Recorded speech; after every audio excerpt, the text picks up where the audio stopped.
Hello दोस्तों, कैसे हैं आप सभी। I hope you all are good. और एक बार फिर से आपका स्वागत है हमारे इस चैनल पे। आज की वीडियो में हम डिस्कस करने जा रहे हैं जो हमारे बिजनेस स्टैटिस्टिक्स की यूनिट है उसको कंप्लीट रिवीजन करने वाले हैं एमसीक्यू के थ्रू। जैसा कि आप सब में से अधिकतर लोग बोल रहे थे कि बिजनेस स्टैटिस्टिक्स में उन्हें ज़्यादा दिक्कत आ रही है, तो इसकी वजह से हम इसकी इम्पोर्टेंस को लेते हुए इसको रिवाइज करेंगे और इसके हर एक एस्पेक्ट को देखेंगे अकॉर्डिंग टू सिलेबस। मैंने हर चीज़ इसमें इंक्लूड करी है, स्टार्टिंग से लेके एंड तक, चाहे वो डेटा कलेक्शन से लेके आपके स्टैटिस्टिकल रिपोर्ट्स तक, सब कुछ इसमें इंक्लूडेड है। तो वीडियो को एंड तक ज़रूर देखना, हर एक क्वेश्चन को ध्यान से देखना, क्योंकि हर एक क्वेश्चन में चार चार कॉन्सेप्ट आपको सीखने को मिलेंगे, क्योंकि चार चार ऑप्शन एक कॉन्सेप्ट में होते हैं। इसीलिए ये एमसीक्यू काफ़ी इंपॉर्टेंट होते हैं। अभी तक हमने चैनल पे आपको पता है कि कम्युनिकेशन के यूनिट को रिवाइज कर लिया है हमने, इसके साथ ही legal aspect of the business यानी कि कंपनी लॉ वाली यूनिट हमने रिवाइज करी है। ठीक है, उसको अगर नहीं देखा है तो चैनल पे जाकर देख लीजिए, वो काफ़ी इंपॉर्टेंट होने वाली है। तो चलिए आज की वीडियो को स्टार्ट करते हैं। उससे पहले चैनल पर नए हैं तो चैनल को ज़रूर सब्सक्राइब कीजिए, और अगर किसी प्रकार की कोई क्वेरी है तो इस नंबर पे व्हाट्सएप कर सकते हैं आप लोग। और ये जो पीपीटी है वो भी आपको यहाँ पे मिल जाएगी टेलीग्राम चैनल पे, या तो आप टेलीग्राम चैनल ज्वाइन कर सकते हैं, लिंक आपको डिस्क्रिप्शन बॉक्स में मिल जाएगा। चलिए स्टार्ट करते हैं आज के क्वेश्चंस। फर्स्ट क्वेश्चन है, data originally collected in the process of investigation are known है। यहाँ पे बोला गया है कि जो डेटा कलेक्ट किया जाता है इन्वेस्टिगेशन में, तो वो डेटा कौन सा डेटा होता है। इन्वेस्टिगेशन क्या होता है मैं पहले ही आपको बता चुका हूँ जब हमने ऑडिटिंग वाला यूनिट किया था उसमें। तो फॉरेन डेटा होता है, प्राइमरी डेटा होता है, थर्ड डेटा होता है या सेकेंडरी डेटा हो। जब भी इन्वेस्टिगेशन होता है तो ध्यान रखना कि वहाँ पे जो भी चीज़ें सेलेक्ट की जाती हैं, जो भी चीज़ें ढूंढी जाती हैं, और मैंने एक बहुत अच्छा एग्जांपल आपको दिया था उस समय की फॉरेंसिक जो टीम आती है इन्वेस्टिगेट करने, तो वहाँ पे जो डेटा कलेक्ट होता है वो सारा यहाँ पे प्राइमरी डेटा यहाँ पे कलेक्ट किया जाता है। तो आपका ऑप्शन नंबर 20 में सही हो जाएगा। नेक्स्ट क्वेश्चन है, सेंसस पूछा है यहाँ पे। सेंसस का क्या मीनिंग है। Census is the method of planning, organizing, and publishing data.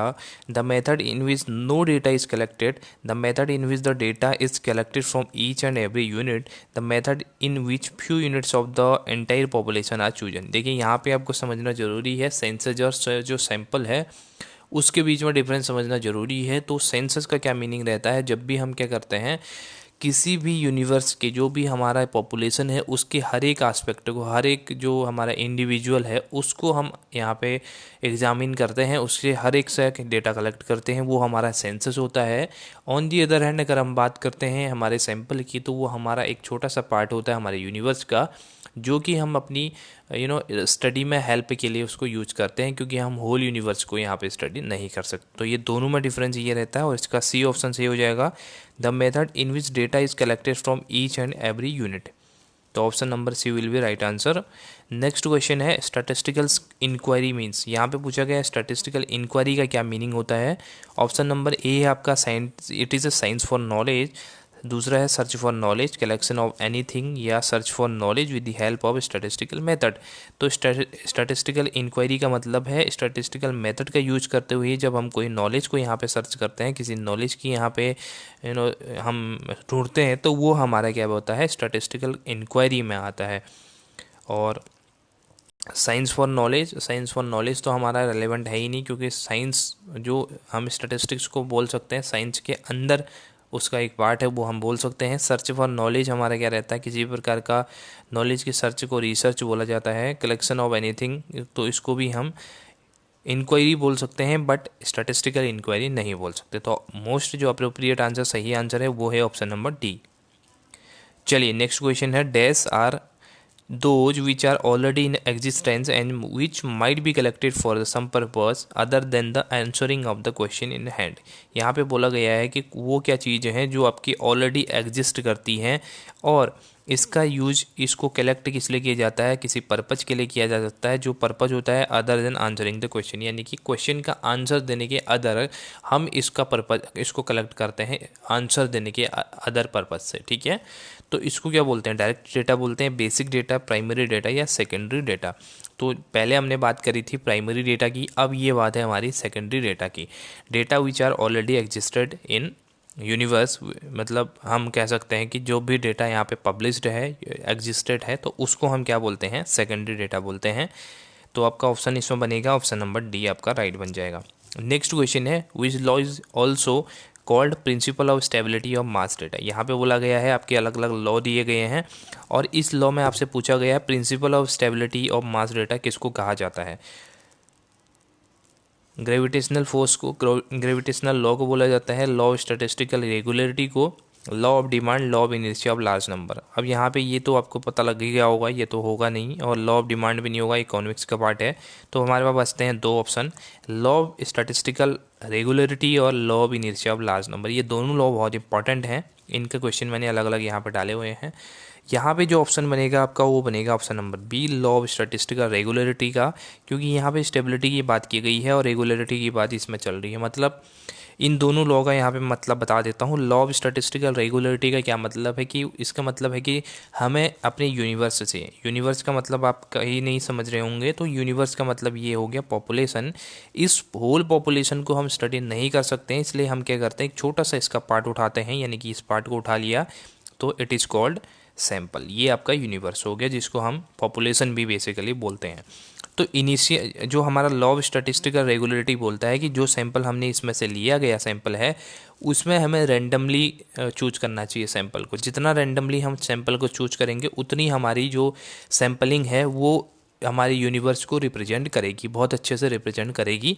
तो इसलिए इसमें एक रेगुलरिटी पाई जाएगी, इसलिए इसका नाम हो जाता है कंसिस्टेंसी और स्टेबिलिटी, इसको बोलते हैं लॉ ऑफ स्टैटिस्टिकल रेगुलरिटी, ये लॉ बन जाता है। दूसरी तरफ है law of inertia of large number. तो ये बोलता है लॉ कि जितना आप ज़्यादा सैंपल, जितना बड़ा सैंपल आप यहाँ पे चूज करेंगे उतनी आपकी रिलायबिलिटी बढ़ेगी आपके सैंपल की, ठीक है ना, आपके स्टडी की रिलायबिलिटी यहाँ पे बढ़ेगी। जैसे आपने जितना बड़ा सैंपल आप उठाओगे उतनी ज़्यादा प्रोबेबिलिटी है कि आपका जो सैंपल है वो आपके यूनिवर्स को ज़्यादा अच्छे से रिप्रेजेंट करेगा और जब आप अपनी टेस्टिंग करेंगे तो उस केस में आपका रिजल्ट ज़्यादा एक्यूरेट आएगा। तो ये दोनों लॉ काफ़ी इंपॉर्टेंट हैं। आई होप मैंने क्लियर कर दिया आपको। तो इसका ऑप्शन नंबर बी सही है। नेक्स्ट क्वेश्चन है following are the method of restricted random sampling except. यहाँ पे बोला गया है कि जो मेथड है वो रेस्ट्रिक्टेड रैंडम सैम्पलिंग के मेथड हैं और एक मेथड आपका नहीं है इसमें से। टेबल और random numbers, stratified sampling, purposive cluster. अब ये तीनों सैम्पलिंग अगर आप देख रहे हैं इसमें, सॉरी ये वाला एक आपका टेबल और रैंडम सैम्पलिंग ये आपका रैंडम नेचर का है। दूसरा आपका पर्पजिव दूसरा आपका स्ट्रेटिफाइड है, ये भी आपका रैंडम नेचर का है। तीसरा आपका क्लस्टर सैम्पलिंग, ये भी आपका रैंडम नेचर का है। बट जो पर्पजिव सैम्पलिंग है ये आपका नॉन रैंडम सैम्पलिंग मेथड है, ठीक है। ये बहुत अच्छे से मैंने आपको करवाए हैं। अगर आपने थ्योरेटिकल पार्ट नहीं देखा, समझ में नहीं आ रहा आपके बिल्कुल भी, तो आप पहले थ्योरेटिकल पार्ट भी देख सकते हैं, चैनल पे उसकी वीडियो है। बिजनेस स्टैटिस्टिक्स की कंप्लीट थ्योरी भी मैंने आपको करवाई थी, तो वो आप जाके वहाँ पे देख सकते हैं। तो इसमें क्या आ जाएगा आपका पर्पजिव सैम्पलिंग, इसका आंसर होगा ऑप्शन नंबर सी। क्योंकि पर्पजिव का क्या मतलब होता है, हम किसी पर्पज के लिए उसको इकट्ठा कर रहे हैं डेटा को, इसको जजमेंटल सैम्पलिंग भी यहाँ पे बोला जाता है। An inquiry in which each unit of the universe is studied, यहाँ पे बात की गई है जब भी हम क्या करते हैं किसी यूनिवर्स की, ये हमारा यूनिवर्स है, इसकी हर एक यूनिट को यहाँ पे स्टडी करते हैं, तो इसको क्या बोलते हैं, सैम्पल बोलते हैं, पॉपुलेशन बोलते हैं, कंप्लीट एनुमरेशन बोलते हैं या कंप्लीट एनुमरेशन बोलेंगे, इनकम्प्लीट बोलेंगे, कंप्लीट बोलेंगे। जब भी हम क्या करते हैं अपने जो होल यूनिट है, होल यूनिवर्स को हम यहाँ पे स्टडी करते हैं, तो इसको बोला जाता है, ऑप्शन नंबर आपके पास डी सही हो जाएगा। जो कंप्लीट एनुमरेशन होता है उसको यहाँ पे बोला जाता है, ठीक है। तो ऑप्शन नंबर डी सही हो जाएगा। नेक्स्ट क्वेश्चन है क्लस्टर सैम्पलिंग मीन। यहाँ पे क्लस्टर सैम्पलिंग का मीनिंग पूछा गया है। Sample is divided into number of sub group, ये होता है क्या क्लस्टर का meaning. Sample are divided at regular interval, sample is obtained by conscious selection, universe is divided into groups. तो इसका जो सही आंसर है वो आपका क्या हो जाएगा, universe is divided into groups आपका सही हो जाएगा। क्योंकि क्लस्टर सैम्पलिंग में हम क्या करते हैं अलग अलग यहाँ पे क्लस्टर को बनाते हैं, ठीक है ना। क्लस्टर और स्ट्रेटिफाइड दो तरह के यहाँ पे सैम्पलिंग होती है, एक हमारा क्लस्टर सैम्पलिंग होती है और एक हमारा स्ट्रेटिफाइड सैम्पलिंग होती है। ये क्लस्टर है और ये आपका हो गया स्ट्रेटिफाइड सैम्पलिंग। अब इन दोनों में डिफरेंस क्या होता है, क्लस्टर सैम्पलिंग में आपका चलिए पहले क्वेश्चन आ जाएगा, अभी आगे क्वेश्चन मैं समझा दूंगा, क्योंकि अभी समझा दिया तो क्वेश्चन ज़्यादा इंटरेस्टिंग नहीं लगेगा। तो क्लस्टर सैम्पलिंग का क्या मीनिंग होता है, क्लस्टर सैम्पलिंग का सीधा सा मीनिंग हो जाएगा आपका यूनिवर्स को डिवाइड करते हैं हम छोटे छोटे ग्रुप्स के अंदर, तो उसको हम क्लस्टर सैम्पलिंग बोलते हैं और it is a kind of random sampling method. अब इसके ऑप्शंस की देख लेते हैं। Sample is divided into number of the sub groups. Sample को जब डिवाइड किया था नंबर ऑफ सब ग्रुप्स में, तो इसको बोलते हैं हम स्ट्रेटिफाइड सैम्पलिंग। ये आएगी ऑप्शन, ठीक है ना। स्ट्रेटिफाइड सैम्पलिंग यानी कि हम छोटे छोटे क्या बनाते हैं, अलग अलग पार्ट उसके करते हैं। ऑप्शन नंबर बी आपका है sample are selected at regular interval.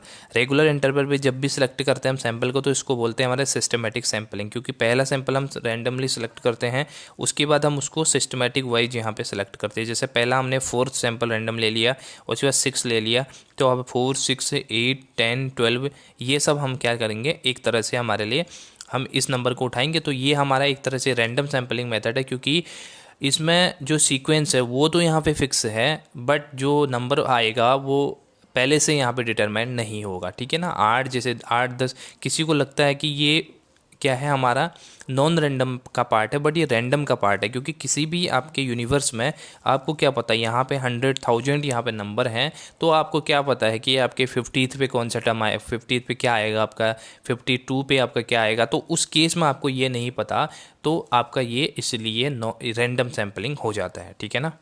और एक सीक्वेंस होता है, इसलिए इसको हम क्या बोलते हैं यहाँ पे सिस्टमेटिक भी बोलते हैं। और sample is obtained by conscious selection, ठीक है ना। तो इस केस में भी आपका ये बनेगा नहीं। चलिए, इसका ऑप्शन नंबर डी सही है। नेक्स्ट क्वेश्चन है in dash information is recorded by the informants themselves whereas in dash information as supplied by the informants is recorded by the enumerators. यानी कि यहाँ पे बात करी गई है कि इनमें आपको 2 ऑप्शंस भरने हैं।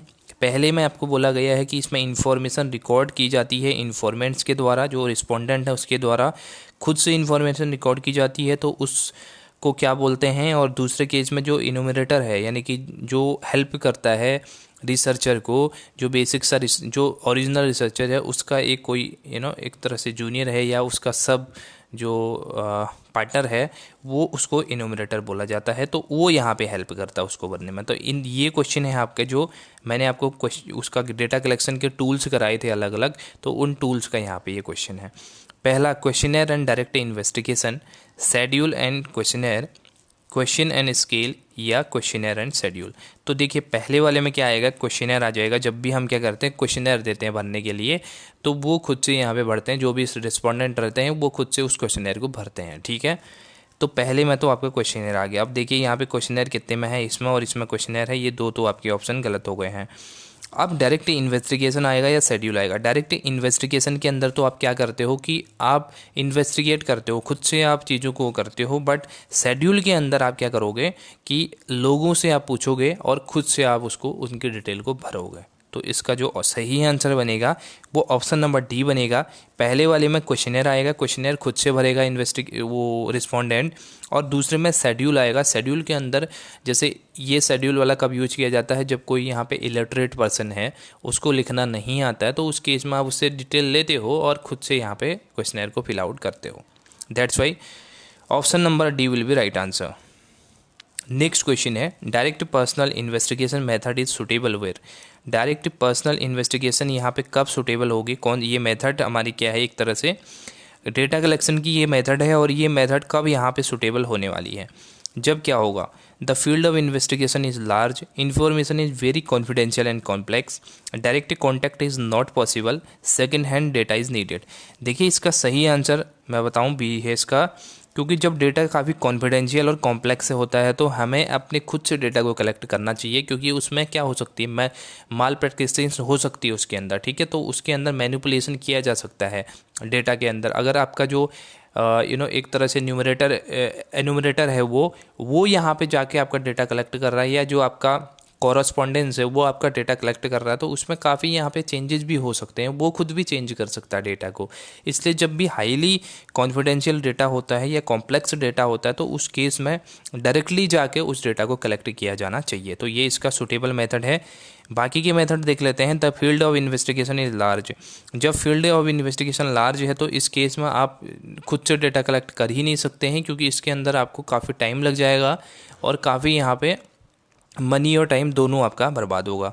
तीसरा, direct contact is not possible, direct contact जब पॉसिबल ही नहीं है तो आप डायरेक्ट पर्सनल इन्वेस्टिगेशन कैसे कर लेंगे।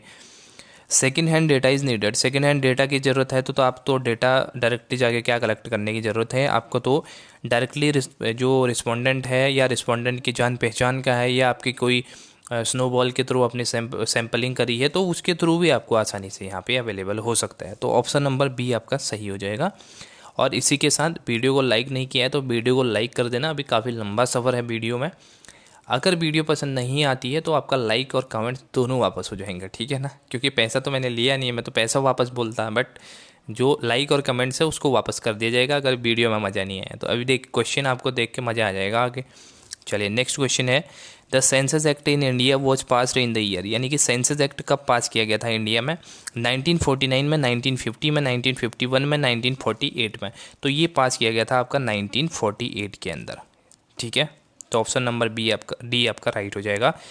Sampling scheme where the units constituting the sample are selected at regular interval after selecting the very first unit at random with equal chance is called. यहाँ पे बोला गया है कि आपके जो सैम्पलिंग का एक मेथड, कौन सा वो मेथड है जिसके अंदर पहला जो यूनिट है वो रैंडमली चूज किया जाएगा और उसके बाद आपके हर एक यूनिट को एक सिस्टमेटिक वाइज हर एक गैपेज पे यहाँ पे सेलेक्ट किया जाएगा, रेगुलर इंटरवल पे आपको सेलेक्ट करना है। तो आपके पास ऑप्शन है systematic random sampling, purposive sampling है, स्ट्रेटिफाइड सैम्पलिंग, क्लस्टर सैम्पलिंग। ये मैं पहले ही आपको एक्सप्लेन कर चुका हूँ, आपको पहले ही इसका आंसर पता चल गया होगा कि ये सिस्टमेटिक रैंडम सैम्पलिंग का केस है, जिसके अंदर हम पहला जो रैंडम सैंपल है उसको सेलेक्ट करते हैं, उसके बाद हम एक फिक्स्ड इंटरवल पे सिलेक्शन करते हैं अपने सैंपल्स का। जैसे पहला हमने उठाया, हमारे पास चलो 12 वाला आ गया, तो हम बोलेंगे अब दो दो के गैप में हम सारे सैंपल्स को उठाएंगे, तो 14 उठाएंगे, 16 उठाएंगे, 18 से उठाएंगे। तो इस तरह से ये सैंपलिंग चलती है, इसको बोला जाता है हमारे सिस्टमेटिक। पर्पजिव मैंने पहले ही बता दिया आपको कि ये जजमेंटल सैंपलिंग होती है, इसके अंदर हम अपने पर्पज के हिसाब से, अपने यूजेस के हिसाब से डेटा को कलेक्ट करते हैं। स्ट्रेटिफाइड से डेटा आपका रैंडम सैम्पलिंग डेटा होता है, इसके अंदर हम अलग अलग छोटे छोटे पार्ट करते हैं, अपनी जो सैंपल हमने बनाया है उसको हम एक तरह से डिवाइड करते हैं अलग अलग जो होमोजीनियस ग्रुप्स हैं उसमें। क्लस्टर सैम्पलिंग का थोड़ी देर पहले मैंने एक्सप्लेन कर ही दिया, जब पॉपुलेशन को डिवाइड करते हैं छोटे छोटे पार्ट्स में, तो that is your cluster sampling. तो ऑप्शन नंबर ए आपका इसमें सही बनेगा। चलिए नेक्स्ट क्वेश्चन देखते हैं। Under stratified sampling population is divided into A number of the sub population is called. यहाँ पे बोला गया है कि जब हम क्या करते हैं, पॉपुलेशन को डिवाइड किया जाता है नंबर ऑफ सब पॉपुलेशन के अंदर, तो उसको क्या बोलते हैं, स्ट्रेटा बोलते हैं, सिस्टम बोलते हैं, रैंडम बोलते हैं या सैंपल बोलते हैं। मैंने लास्ट से स्टार्ट किया, आप समझ ही गए होंगे। इसका आंसर है ऑप्शन नंबर डी, स्ट्रेटा। ये है स्ट्रेटिफाइड सैम्पलिंग का, इसीलिए मैं अभी बता नहीं रहा था पहले आपको। स्ट्रेटिफाइड सैम्पलिंग के अंदर आप क्या करते हो, पॉपुलेशन की एक तो आपको सैंपल होता है, उसका सैंपल के भी आप सब ग्रुप करते हो, तो इसके सब पॉपुलेशन बनाए जाते हैं। यानी कि कहने का मतलब क्या है, फॉर एग्जांपल आपने ये पॉपुलेशन आपके पास है और इसके अंदर से आप क्या करते हो, आपने ये 3 सैंपल को चूज किया। 3 सैंपल चूज करने के बाद आप क्या करते हो, इन सैंपलों के भी अलग अलग यहाँ पे ग्रुप बना देते हो। क्यों बनाते हैं हम, इसकी ज़रूरत क्या पड़ती है हम अलग अलग ग्रुप बनाने की, अभी आप क्वेश्चन ये आपके दिमाग में आ रहा होगा। तो इसमें होता क्या है, ये आपकी पॉपुलेशन होती है हेट्रोजीनियस नेचर की। हेट्रोजीनियस अगर पता नहीं है तो मैं बता दूं, हेट्रोजीनियस का मतलब होता है अलग अलग विभिन्न प्रकार की। जैसे कहीं पे आपका डाइवर्सिटी देखने को मिलती है, कहीं पे एज भी उसमें इंक्लूडेड है, आपकी इसके जेंडर भी उसमें इंक्लूडेड है, उसके अलावा डिफरेंट टाइप के इनकम का जो है वो भी इसमें इंक्लूडेड है। तो अलग अलग जो फैक्टर इंक्लूडेड रहते हैं उसको बोलते हैं हेट्रोजीनियस। होमोजीनियस का क्या मतलब है कि अगर एक ही प्रकार की पॉपुलेशन आपके पास है, जैसे हमने स्टडी करनी है ओनली वन फैक्टर, तो हम एज के हिसाब से देख रहे हैं, तो हमारे पास अगर 20 से 25 की एज हम देख रहे हैं तो 20 से 25 के ही लोग उसमें हैं, तो वो हमारा होमोजीनियस हो जाएगा। उसमें भी वैरायटी देखने को मिलेगी, तो that is your heterogeneous type of population.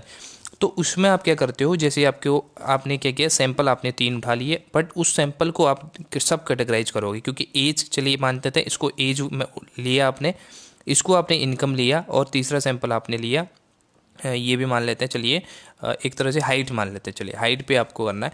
तो अब आप क्या करोगे, इस जो सैंपल चूज किया आपने, एज वाला किया है ना, एज के अंदर भी अलग अलग वैरायटी देखने को मिलेगी आपको। आप कैटेगरी वाइज करेंगे, तो वो कैटेगरी को जब आप छोटे छोटे पार्ट में बांटेंगे कि हमारे पास जैसे 20 से 30 के बीच में कितने लोग हैं, 30 से 40 के बीच में कितने, तो ये सारे होमोजीनियस बन गए हैं हमारे अब, ठीक है ना। ये पूरा बनेगा, ये आपका एक एज ग्रुप का बनेगा, दूसरा बनेगा तो दूसरा पूरा एक एज ग्रुप का बनेगा, तीसरा बनेगा तो वो आपका एक इनकम ग्रुप का बनेगा, चौथा बनेगा तो एक इनकम ग्रुप का। तो इस तरह से हमने क्या कर दिया, इसको होमोजीनियस बना दिया है। तो ये छोटे छोटे पार्ट जो होते हैं इनको बोलते हैं स्ट्रेटा, ठीक है। तो ये हमारा होता है स्ट्रेटिफाइड सैम्पलिंग। तो ऑप्शन नंबर डी सही है। Next question, a person who actually collect the desired information is called. यहाँ पे बोला गया है कि जो आपका एक्चुअल इन्फॉर्मेशन जो कलेक्ट करता है उस व्यक्ति को क्या बोलते हैं। एक तो आपका होता है रिसर्चर, ठीक है, और दूसरा आपका यहाँ पे दिए भी हैं, चलिए इनको पढ़ लेते हैं। Respondents, investigator, population, enumerator. ये क्वेश्चन भी मैं पहले ही आपको एक्सप्लेन कर चुका हूँ। इसका मतलब होता है इन्यूमरेटर जो होता है वो आपका होता है जो एक्चुअली फील्ड में जाकर डेटा को कलेक्ट करता है। इसका रिसर्चर क्यों नहीं आया, क्योंकि रिसर्चर ज़रूरी नहीं है डायरेक्टली जाके खुद ही डेटा कलेक्ट करे, वो अपने बंदों को हायर भी कर सकता है कि आप जाइए और फील्ड में यहाँ पे डेटा को कलेक्ट कीजिए। तो इन्यूमरेटर को बोला जाता है एक्चुअल डेटा कलेक्टर। रिस्पोंडेंट्स क्या है, रिस्पोंडेंट्स वो हैं जो लोग उस डेटा को आपको प्रोवाइड करवा रहे हैं, जैसे क्वेश्चनर, आप जिनको क्वेश्चनर बांट रहे हो तो दे आर रिस्पोंडेंट्स। इन्वेस्टिगेटर क्या है, इन्वेस्टिगेटर अलग पार्ट हो गया, इसको रिसर्चर भी हम बोल सकते हैं। पॉपुलेशन क्या हो गया, पॉपुलेशन वो हो गया जो आपका टोटल यूनिवर्स है जिस पे आप स्टडी कर रहे हैं, तो दैट इज योर पॉपुलेशन। तो ऑप्शन नंबर कौन सा बनेगा, डी आपका सही बनेगा। चलिए नेक्स्ट क्वेश्चन, सब questions be asked from informants on trial basis. यहाँ पे बोला गया है कुछ क्वेश्चंस जो हैं वो इन्फॉर्मेंट्स यानी कि आपके रिस्पोंडेंट से ट्रायल बेसिस पे पूछे गए हैं। If there answers involve some difficulty these can be reframed accordingly. यहाँ पे बोला गया है कि अगर क्वेश्चन में कुछ यहाँ पे डिफिकल्टीज होती है उनको आंसर देने में, तो बाद में उन क्वेश्चन को यहाँ पे रिफ्रेम किया जा सकता है, यानी चेंज किया जा सकता है। तो इस टेस्टिंग को क्या बोलते हैं, आपके क्लस्टर सर्वे बोलेंगे, फर्स्ट हैंड सर्वे बोलेंगे, पेन सर्वे बोलेंगे, पायलट सर्वे बोलेंगे। तो इसको बोलते हैं हमारे पायलट सर्वे। ये पायलट बिल्कुल वो वाला पायलट नहीं है जो हमारे फाइटर पायलट होते हैं, अभिनंदन टाइप, ये वाला पायलट नहीं है बिल्कुल भी, ठीक है ना। पायलट सर्वे का मतलब होता है कि कोई भी हम एक्चुअल काम करते हैं तो उस काम को करने से पहले हम एक टेस्ट उसका करते हैं। जैसे हम कोई प्रोडक्ट हमें मार्केट में लॉन्च करना है तो उससे पहले हम मार्केट में जाकर लोगों से उसकी राय लेते हैं और एक जो हमारे पास बना हुआ प्रोडक्ट है उस प्रोडक्ट को लेके जाते हैं और लोगों को टेस्ट करवाते हैं कि आप इसके बारे में क्या कहना चाहते हैं। उसके हमें ज़्यादा पीस हमने मैन्युफैक्चर नहीं किए होते हैं, कुछ ही पीस होते हैं जो हम सैंपल के तौर पे लोगों को देते हैं। तो अगर उसका अच्छा रिस्पॉन्स मिलता है तो हम आगे उसको मैन्युफैक्चर करेंगे, वरना उसको बंद कर दिया जाएगा। तो इसको बोलते हैं pilot survey, right. Option number D will be right answer. NSSO stand for, ये क्वेश्चन मैंने लिया है आपके जो लास्ट आपके यूनिट के लास्ट आपके 2 टॉपिक हैं जो स्टैटिस्टिकल डिपार्टमेंट वाले हैं, उसके काफ़ी क्वेश्चन अभी लास्ट में हैं, ठीक है ना। अभी धैर्य बनाए रखिए आप लोग।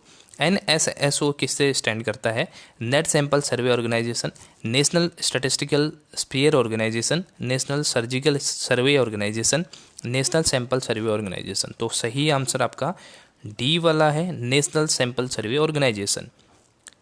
इसके काफ़ी क्वेश्चन मैंने डाले हैं। ये NSSO अब यहाँ पे इसको मर्ज कर दिया गया है किसी और के साथ, एक और नई बॉडी बना दी गई है, 2 डिपार्टमेंट को मर्ज करके। अभी आपको क्वेश्चन मिल जाएगा उसका। Question number answer number D आपका सही बनेगा। The law based on theory of probabilities, यहाँ पे बोला गया है कि कौन सा आपका लॉ है थ्योरी ऑफ प्रोबेबिलिटी से related, law of statistical regularity का, लॉ ऑफ डिमांड का, लॉ ऑफ प्रेजेंटेशन या लॉ ऑफ प्रोपोर्शन। तो यहाँ पे law of theory of probability बोला जाता है हमारे लॉ ऑफ स्टैटिस्टिकल रेगुलरिटी को। इसका क्वेश्चन पहले भी हमने किया था लेकिन वो दूसरे सेंस में था, ये इंपॉर्टेंट लॉ है इसलिए मैंने इसको दोबारा इंक्लूड किया है।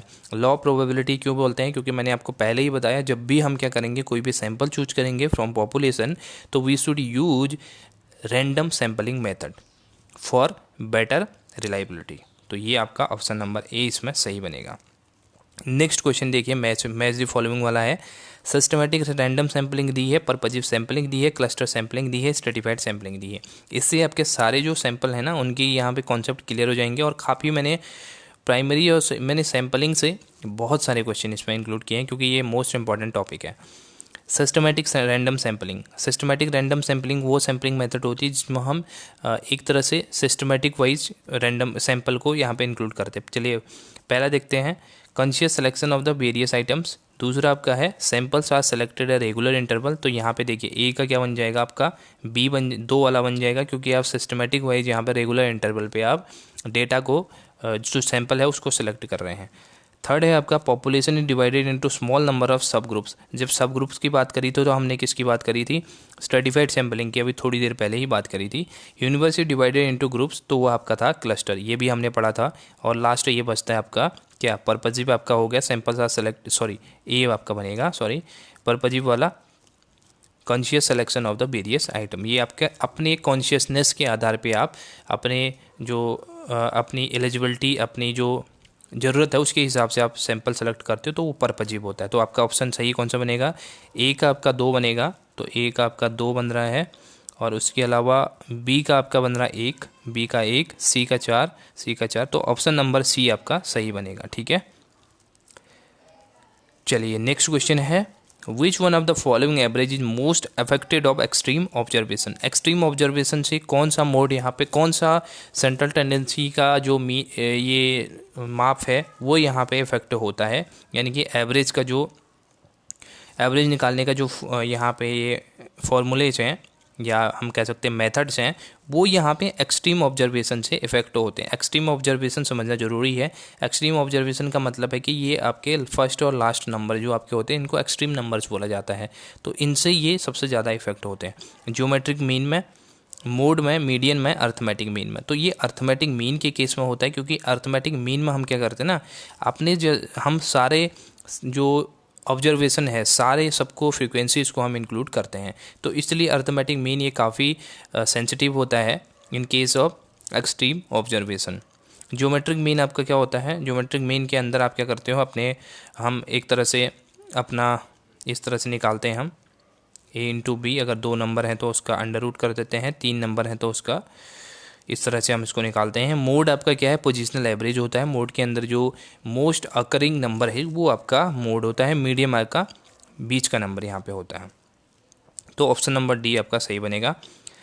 अब यहाँ पे न्यूमेरिकल डेटा आपको दे रखा है, एक standard deviation of data is 6, when each observation is increased by 1 then the standard deviation of the new data is. यहाँ पे बात करी गई है कि आपका स्टैंडर्ड डेविएशन ऑलरेडी 6 दिया गया है, और बोला है कि जब सारे ऑब्जर्वेशन जो अलग अलग ऑब्जर्वेशन दिए थे उनको सभी को +1 कर दिया, यानी कि 1 से इंक्रीज कर दिया, तो standard deviation of new data क्या होगा, तो इसका जो स्टैंडर्ड डेविएशन होगा न्यू डेटा का वो भी 6 होगा।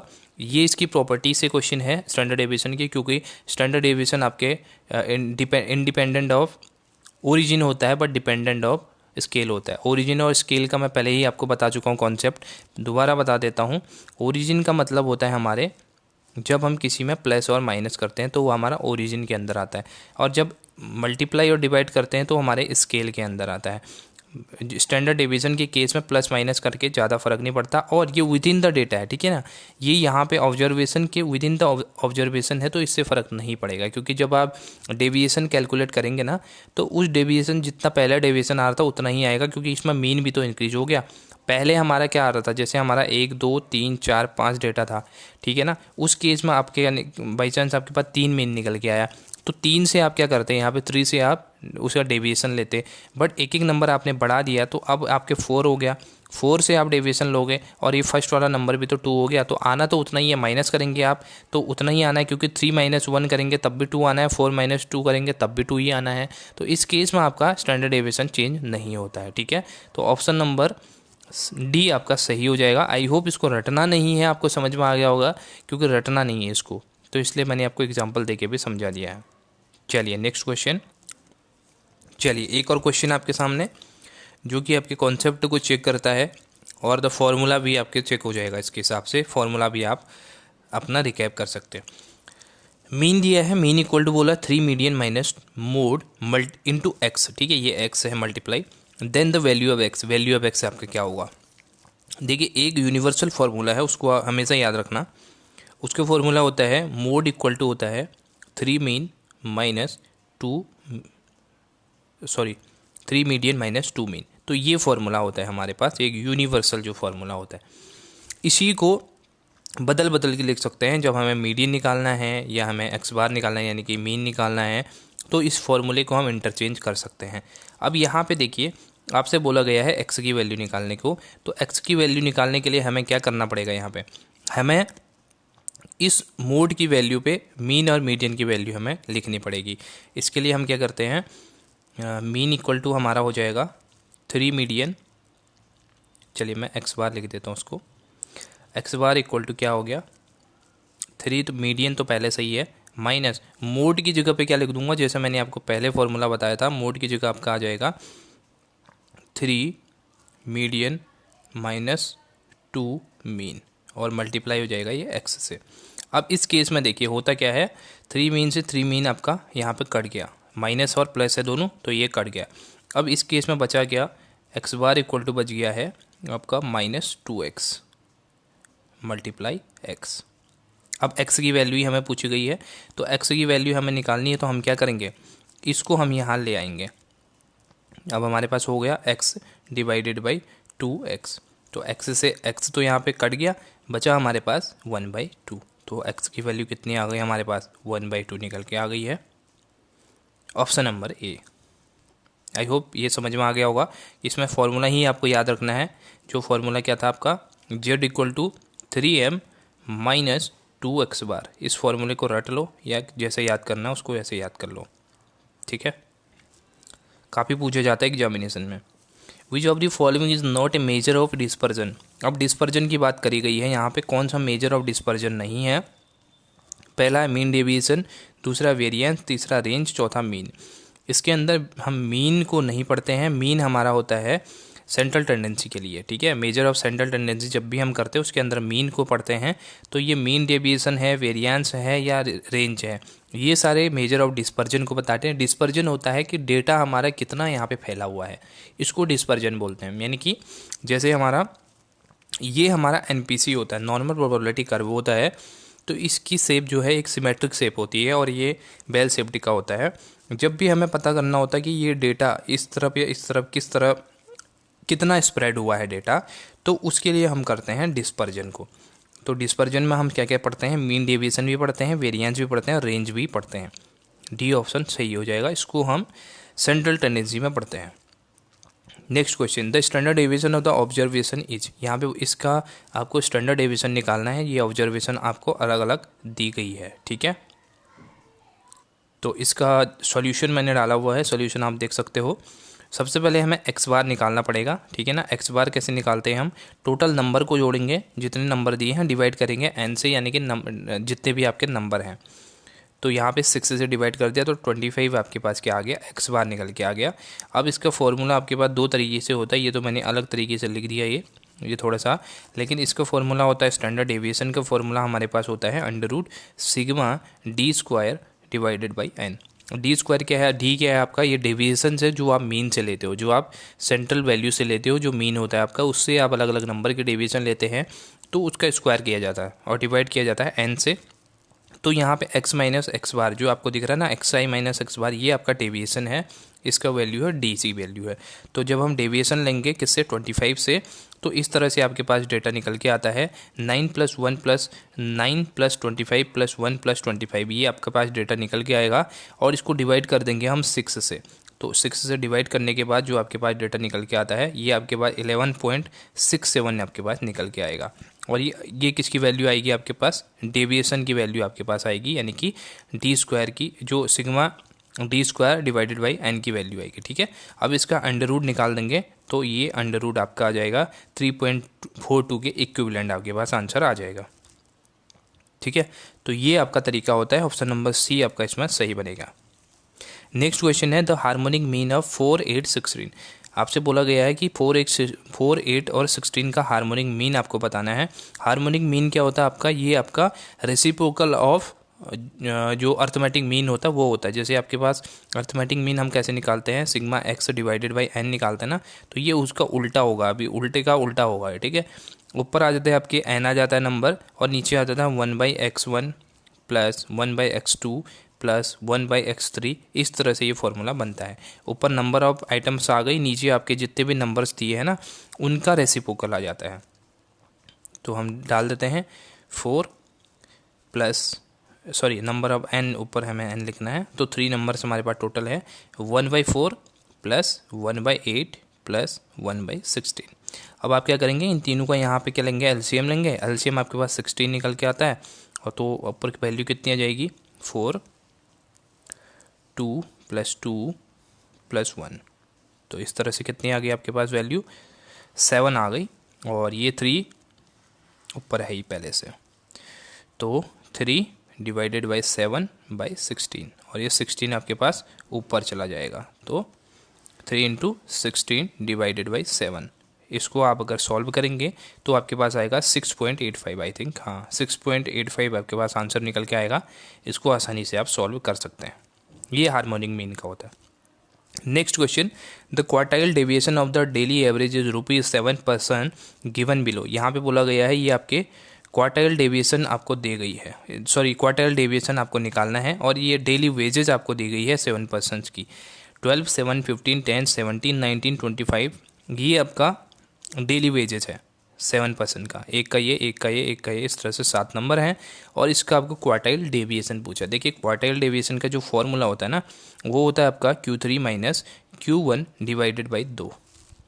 Q3 क्या है हमारा थर्ड क्वार्टाइल, Q1 क्या है हमारा फर्स्ट क्वार्टाइल, और डिवाइड कर देंगे 2 से तो आपके पास क्वार्टाइल डेविएशन निकल के आएगा। अब इसकी मैं कैलकुलेशन यहाँ पर डाली हुई है, देखो पहले आपको इसको सबसे पहला काम आपको दिए गए नंबर को आपको असेंडिंग या डिसेंडिंग ऑर्डर किसी में भी यहाँ पे अरेंज करना है।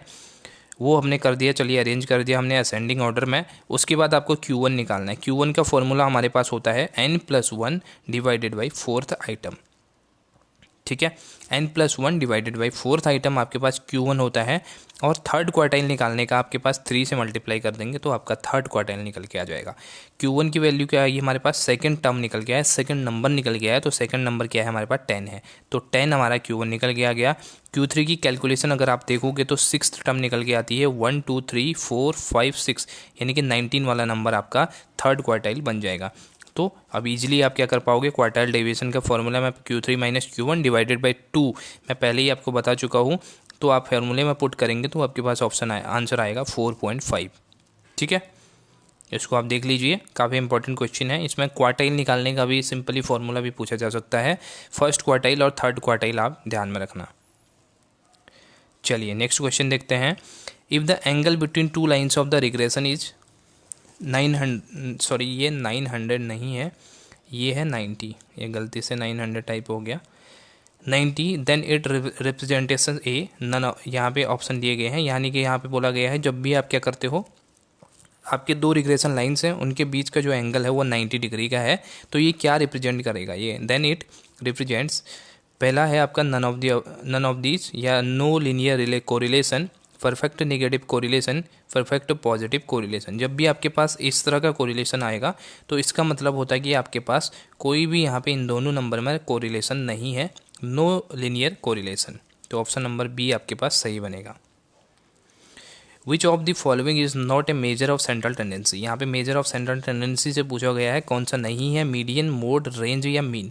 तो मीडियन हम पढ़ते हैं, मोड पढ़ते हैं, मीन पढ़ते हैं, तीनों हम मेजर ऑफ सेंट्रल टेंडेंसी में पढ़ते हैं। इसके अलावा 2 और पढ़ते हैं, एक हमारा हार्मोनिक मीन, एक हमारा जियोमेट्रिक मीन। तो 5 आपके जो होते हैं ये आपके मेजर ऑफ सेंट्रल टेंडेंसी होती है, बट जो रेंज है आपका ये आपका डिस्पर्जन के लिए यूज किया जाता है। रेंज का फॉर्मूला भी अभी आगे आएगा क्वेश्चन में, तो अभी ऑप्शन नंबर सी आपका सही है। नेक्स्ट क्वेश्चन है, if the variance of the data is V then the its standard deviation. यहाँ पे देखिए वेरिएंस और स्टैंडर्ड डेविएशन के बीच में यहाँ पे रिलेशन पूछा गया है, तो एक इसका सीधा सा रिलेशन होता है कि आपका जो वेरिएंस होता है वो स्टैंडर्ड डेविएशन का स्क्वायर होता है, आपका जो वेरिएंस होता है, ठीक है। ये इसका फॉर्मूला है, सिंपल सा इस फंडा है। अगर आपको स्टैंडर्ड डेविएशन निकालनी है तो आप क्या करेंगे, वेरिएंस निकालना है, स्टैंडर्ड डेविएशन का स्क्वायर कर देंगे।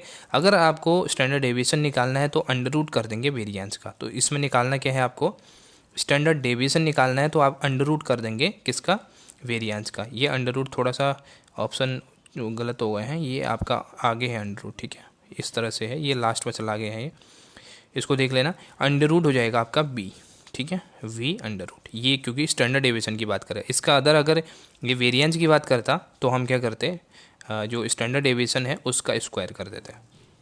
ऑप्शन नंबर डी आपका सही बनेगा। The range of the following set और ऑब्जर्वेशन, यहाँ पे रेंज की बात करी है, जो मैंने पहले थोड़ी देर पहले बताया था मेजर और डिस्पर्जन के लिए कि रेंज कैसे निकाली जाती है। तो रेंज का फॉर्मूला होता है हमारे पास large number minus smallest number, largest minus smallest. तो इसमें अगर आप देखेंगे तो लार्जेस्ट नंबर आपको कौन सा दिख रहा है, इसमें आपको 9 नंबर दिख रहा है, तो 9 हो गया। स्मॉलेस्ट नंबर आपके पास 2 है, तो आपका आंसर बनेगा 7, ऑप्शन नंबर ए, इजी।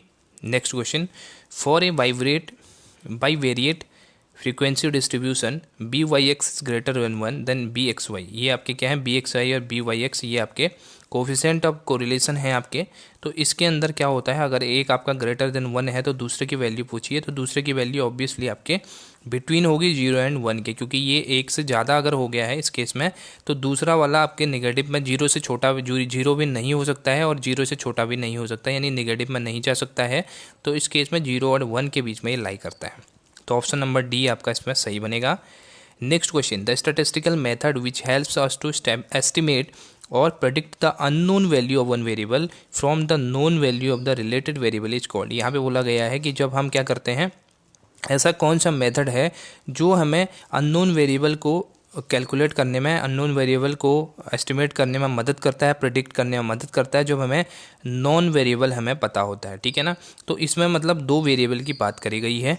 तो दो वेरिएबल की बात हम किस में करते हैं, स्कैटर डायग्राम में करते हैं, रिग्रेशन में करते हैं, कोरिलेशन में करते हैं या डिस्पर्जन में करते हैं। तो इसमें आपका क्या आ जाएगा, ये रिग्रेशन में हम इसको करते हैं। ऑप्शन नंबर बी आपका सही हो जाएगा, क्योंकि इसमें हम एक इंडिपेंडेंट वेरिएबल होता है, एक डिपेंडेंट वेरिएबल होता है। हम क्या करते हैं, एस्टिमेट करते हैं अपने डिपेंडेंट वेरिएबल को, इंडिपेंडेंट वेरिएबल को हम मैनिपुलेट करते हैं। तो इस केस में ऑप्शन नंबर बी आपका बनेगा। और स्कैटर डायग्राम आपका लाइन बनती है, ये आपका एक जो हम कह सकते हैं वो डायग्राम बनता है आपका एक तरह से फॉर्म का, ठीक है। तो नेक्स्ट क्वेश्चन है, if for the given lines of regression 3x minus 2y equal to 5 है, x minus 4y equal to 7 है, फाइंड करना है आपको कोफिशिएंट ऑफ कोरिलेशन। यहाँ पे दो इक्वेशन दे रखी हैं आपको, पहली इक्वेशन है ये, सेकंड इक्वेशन है ये, और आपको बोला है कोफिशिएंट ऑफ कोरिलेशन यानी कि r(x,y) आपको कैलकुलेट करना है। तो इस केस में क्या आप कैसे निकालेंगे, तो इसका सीधा सा तरीका यहाँ पे बताया गया है। देखिए, सबसे पहला आपको दो चीज़ें समझनी ज़रूरी हैं। एक तो ये कि जब b(x,y) लिखा हुआ है, और दूसरा ये कि जब b(y,x) लिखा गया है, ये दो आपके कोफिशिएंट ऑफ रिग्रेशन कोफिशिएंट होते हैं, ठीक है।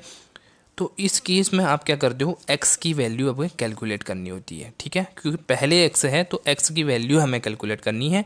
यहाँ पे b(y,x) में पहले y की वैल्यू है तो हमें y की वैल्यू को ही कैलकुलेट करना है, ठीक, जब गिवन हो। इसका दोनों का मतलब बता देता हूँ मैं। b(x,y) का क्या मतलब है, x calculate x value when y is value is given, इसका मतलब सीधा सा ये है। और b(y,x) का मतलब calculate y is value when x value is given, ठीक है। तो इस केस में आप कैसे निकालेंगे, पहले के भाई ये देखिए आपके पास समीकरण है जिसको इक्वेशन बोलते हैं, 3x minus 2y equal to 5, okay, कोई दिक्कत नहीं है। इससे हम x की वैल्यू निकाल लेंगे, क्योंकि हमें b(x,y) निकालना है। तो 3x इक्वल टू क्या हो गया, 2y प्लस 5 हो जाएगा, क्योंकि ये जो है आपका 2y यहाँ से उठ के इधर चला जाएगा। और आपको पता होगा जब भी हम ट्रांसफ़र करते हैं तो आपके जो साइंस होती हैं वो चेंज हो जाती है, तो माइनस में है तो वहाँ जाके प्लस हो जाएगा। अब x की वैल्यू निकालेंगे तो हम क्या करेंगे, इसमें से हम x की वैल्यू y के टर्म्स में निकालेंगे, ओके।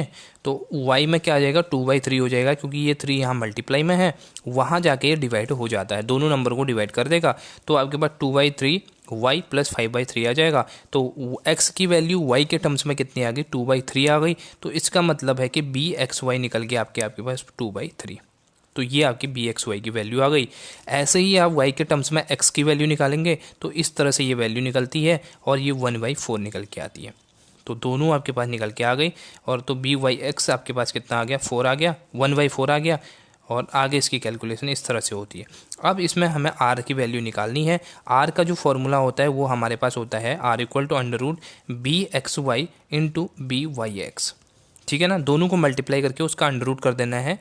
तो आपके पास रिग्रेशन कोफिशिएंट जो दी है, ठीक है, 1/4 आपको पहला रिग्रेशन कोफिशिएंट निकल के आया था, दूसरा आपके पास 2/3 निकल के आया था। ये सॉरी, पहले 2/3 आया था, 1/4 इट डजेंट मैटर, क्योंकि इसमें आपको मल्टीप्लाई ही करना है, आगे पीछे आप कर सकते हैं, कोई यहाँ पे कोई मतलब नहीं उसका। अगर आप मल्टीप्लाई करते हैं 1/6 को तो ये आपके पास निकल के आएगा √6 डिवाइडेड बाई 6 आपके पास निकल के आता है, ठीक है। तो इसका सही आंसर बनेगा। इसका आंसर मैंने दिया नहीं था, ये प्रैक्टिकल क्वेश्चन है, एग्जाम में पूछे गए क्वेश्चन है, तो इसको ध्यान से देखना, ठीक, कैसे कैलकुलेट करना है। अगर एग्जैक्टली यही क्वेश्चन ना आके और भी क्वेश्चन आ सकते हैं, और इसका तो सीधा सीधा फॉर्मूला भी पूछ लिया जाता है, ये वाला r का फॉर्मूला b(x,y) इंटू b(y,x), इसको पूछ लिया जाता है। तो इसको आप याद करेंगे। और ये वाला इंपॉर्टेंट कॉन्सेप्ट है b(x,y) और b(y,x) का। x,y मतलब x की वैल्यू निकालनी है जब y की वैल्यू गिवन है। चलिए नेक्स्ट क्वेश्चन है, क्वार्टाइल डेविएशन है nearly equal to. Quartile deviation किसके नियरली होता है in terms of standard deviation, ठीक है। 2/3 ऑफ स्टैंडर्ड डेविएशन होता है, 2/5 ऑफ स्टैंडर्ड डेविएशन होता है, 2 स्टैंडर्ड डेविएशन या 3/2 ऑफ स्टैंडर्ड डेविएशन। तो क्वार्टाइल डेविएशन जो आपका होता है 2/3 ऑफ स्टैंडर्ड डेविएशन होता है, इसको आप याद कर लेना। ऑप्शन नंबर ए आपका सही बनेगा इस केस में। और दूसरी तरीके से भी इसको पूछा जा सकता है, आपसे पूछ लिया जाएगा स्टैंडर्ड डेविएशन कितना होता है क्वार्टाइल डेविएशन का, तो इसका भी ध्यान रखना है। उसको आप इंटरचेंज कर देंगे तो 3/2 आपका हो जाएगा। और बस quartile deviation in terms of standard deviation पूछा है तो ये 2/3 होगा। जब हमसे पूछा जाए कि आपको निकालना है standard deviation in terms of quartile deviation, तो ये उल्टी फिगर हो जाएगी, 3/2 हो जाएगी। नेक्स्ट क्वेश्चन है, for A symmetrical distribution Q1 = 20 दिया है, Q3 40 दिया है, the median of the data आपको क्या यहाँ पे होगा। तो यहाँ पे देखिए ये सिमेट्रिकल डिस्ट्रीब्यूशन की बात करी है, यानी कि नॉर्मल डिस्ट्रीब्यूशन की बात करी गई है, किसी भी प्रकार की इसमें असिमेट्री नहीं है। तो इस केस में जो आपका मीडियन होता है वो आपका होता है Q1, यानी कि first quartile plus third quartile को डिवाइड करते हैं 2 से, तो आपके पास मीडियन निकल के आता है। यानी कि 40 + 20 60 डिवाइडेड बाई 2 करेंगे तो 30 की जो अमाउंट है वो आपकी मीडियन की वैल्यू होती है। Option number D, right. चलिए नेक्स्ट क्वेश्चन है, for a normal distribution we have. देखिए नॉर्मल डिस्ट्रीब्यूशन में क्या होता है यहाँ पे आपसे पूछा गया है, और ये काफ़ी इंपॉर्टेंट है नॉर्मल डिस्ट्रीब्यूशन कर्व। इसकी मैं अलग से आपको, उसमें भी मैंने काफ़ी रिवीजन करवाया है आपको, इसका अलग से मैंने वीडियो भी आपको दिया था सेकंड पार्ट के अंदर, ठीक है। तो आप उसको देख सकते हैं जाके, 2 पार्ट में हमने स्टैटिस्टिक्स को कंप्लीट किया था। सेकेंड पार्ट के अंदर नॉर्मल डिस्ट्रीब्यूशन कर्व को हमने काफ़ी डिटेल में किया था, उसकी प्रॉपर्टीज़ को हमने देखा था, उसको देखना बहुत इंपॉर्टेंट है।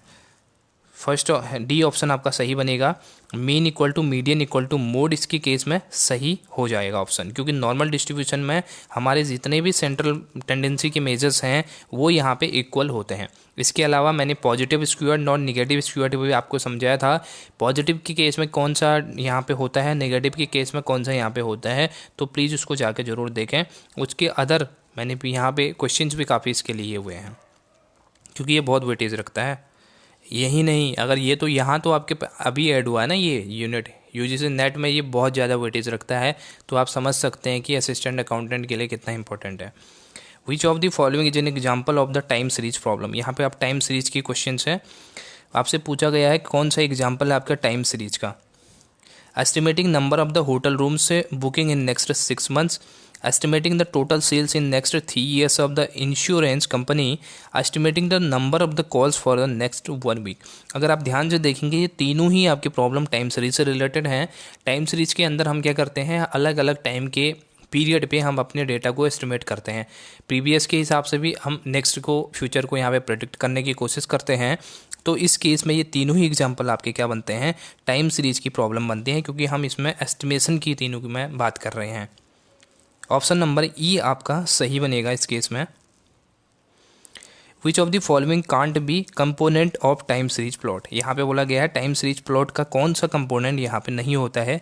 सीजनैलिटी, ट्रेंड होता है, साइक्लिक होता है, नॉइज आपका नहीं होता है, ठीक है ना। नॉइज, डेटा में नॉइज का क्या मतलब है, नॉइज का मतलब यहाँ पे आवाज़ नहीं है, कोई चिल्ला रहा है, कोई कुछ कर रहा है, ये नॉइज नहीं है।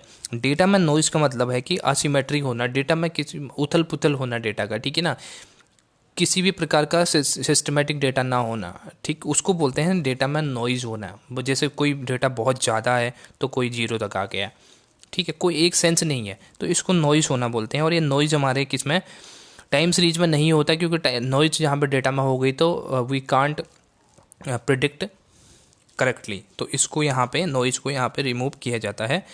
सीजनैलिटी होता है, ट्रेंड भी होता है, साइक्लिक भी होता है, तीनों आपके ये इसमें प्लॉट किए जाते हैं। ऑप्शन नंबर ई आपका सही आंसर बनेगा, ई नहीं आपका डी बनेगा, ठीक है ना।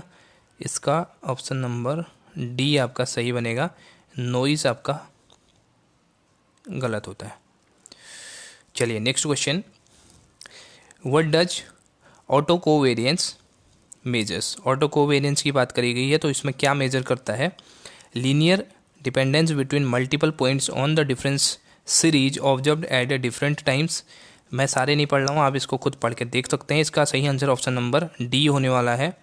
इसके अंदर लीनियर डिपेंडेंस बिटवीन, ये आपका आगे पीछे हो गए क्वेश्चन, बेसिकली ये ऑप्शन आपके इधर उधर हो गए हैं, तो हाँ ठीक है ठीक है ठीक है। डी वाला सही है इसमें। Linear dependence between two points on the same time observed eight a different times, बिल्कुल ठीक है। ये आपका क्या है, ऑटो कोवेरिएंस आपको इसी को मेजर करता है। जब आप क्या करते हो, आपके दो पॉइंट्स पे आपके डिफरेंट टू पॉइंट्स हैं, इस पॉइंट्स पे आप सेम सीरीज के डेटा को अलग अलग टाइम पे मेजर करते हैं, तो इसको बोला जाता है ऑटो कोवेरिएंस। ठीक है, ऑप्शन नंबर डी आपका सही बनेगा। नेक्स्ट क्वेश्चन है, normal distribution is applied for. Normal distribution किसके लिए अप्लाई होता है, कौन सी यहाँ पे डिस्ट्रीब्यूशन के लिए, वेरिएबल के लिए अप्लाई होता है। कंटिन्यूस रैंडम डिस्ट्रीब्यूशन होता है, डिस्क्रीट रैंडम होता है, इरेगुलर होता है, अनसर्टेन होता है। तो ये आपका कंटिन्यूस रैंडम डिस्ट्रीब्यूशन का डेटा होता है, जिसमें हमें रैंडम डिस्ट्रीब्यूशन अप्लाई किया जाता है। डिस्क्रीट, इरेगुलर और अनसर्टेन ये गलत हैं आपके। कंटिन्यूस का क्या मतलब है, कंटिन्यूस और डिक्रीट का आपको पता है मतलब। कंटिन्यूस का मतलब होता है जब हम किसी नंबर को पॉइंट में भी लिख सकते हैं, जैसे 2.5, 3.5। बट डिस्क्रीट का क्या मतलब होता है, जब हम कोई भी नंबर एब्सोल्यूट वैल्यू में लिख रहे हैं, 2, 5, 6 ऐसे लिख रहे हैं ना, तो ये हमारा डिस्क्रीट नेचर का है। बट हमें पॉइंट में भी हम उसको लिख पा रहे हैं डेटा को, तो वो हमारा कंटिन्यूस टाइप का डेटा होता है। ऑप्शन नंबर ए आपका सही बनेगा। The shape of the normal curve, देखिए शेप कैसा होता है नॉर्मल कर्व का, ऐसा होता है। अब ये कैसा जैसा लग रहा है आपको, तो ये है बेल शेप्ड होता है, ठीक है ना। ये घंटी जो आप देखते हो ना मंदिरों में, सॉरी एक मिनट, मेरी ड्राइंग उतनी बहुत बढ़िया नहीं है, बहुत बेकार है। ये देखिए अब बना अच्छा। तो यहाँ पे ये मंदिर में यहाँ पे ऊपर पे घंटी लगी होती है, ये टकी होती है। अब आपको सेम दिख रही होगी घंटी टाइप की, ठीक है। तो ये बेल शेप्ड नेचर का होता है इसका कर्व। ऑप्शन नंबर ए आपका सही बनेगा।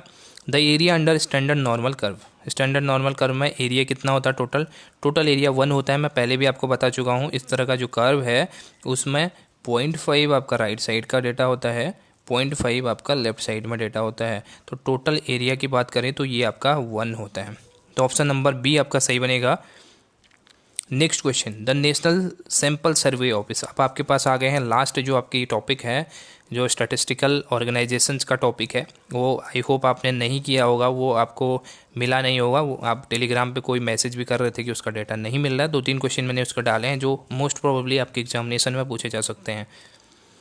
National sample Survey office NSSO मर्ज, ये मर्ज कर दिया गया है अब 2019 में।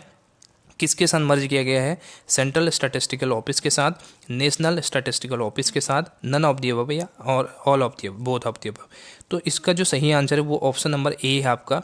सेंट्रल स्टैटिस्टिकल ऑफिस और सैंपल, नेशनल सैंपल सर्वे, इन दोनों को यहाँ पे मर्ज कर दिया गया है। इन दोनों को ख़त्म करके एक नई बॉडी इस्टेब्लिश की गई है जिसका नाम है नेशनल स्टैटिस्टिकल ऑफिस, NSO। ठीक है, तो अब इसको याद रखना। Next question, the National sample Survey Office use to work under, यानी कि ये जो नेशनल सैंपल सर्वे ऑफिस है ये किसके अंडर यहाँ पे काम करने वाला है, सेंट्रल स्टैटिस्टिकल ऑफिस के अंदर, नेशनल स्टैटिस्टिकल ऑफिस के अंदर, ministry of statistics of Indian government के अंदर, या ऑल ऑफ दी अबव। तो इसका सही आंसर आप समझ गए होंगे, क्योंकि ये दो बॉडी तो अभी यहाँ पे एक minute, national sample Survey office, तो ये आपका ऑप्शन नंबर सी सही बनेगा, ministry of statistical of Indian government. तो ये इसके अंडर काम करते हैं।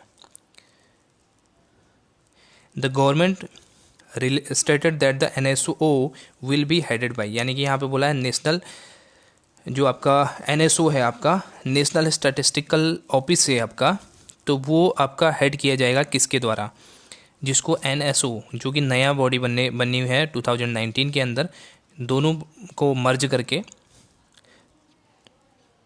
तो ये किसके अंडर काम करेगी, ministry of statistics of the Indian government के अंदर, ministry of the statistics and programme implementation के अंदर, दोनों के अंदर, या नन ऑफ द अबव। तो इसका सही आंसर है option number B, ministry of statistics and programme implementation के अंदर, MOSPI, ये अलग से बॉडी है, इसके अंडर ये काम करेगी आपके कौन, NSO, जो कि नई बॉडी यहाँ पे बनी है, दोनों को मर्ज करके, किस किस को मर्ज करके, NSSO यानी कि नेशनल सैंपल सर्वे ऑफिस को और सेंट्रल स्टैटिस्टिकल ऑफिस को मर्ज करके, राइट।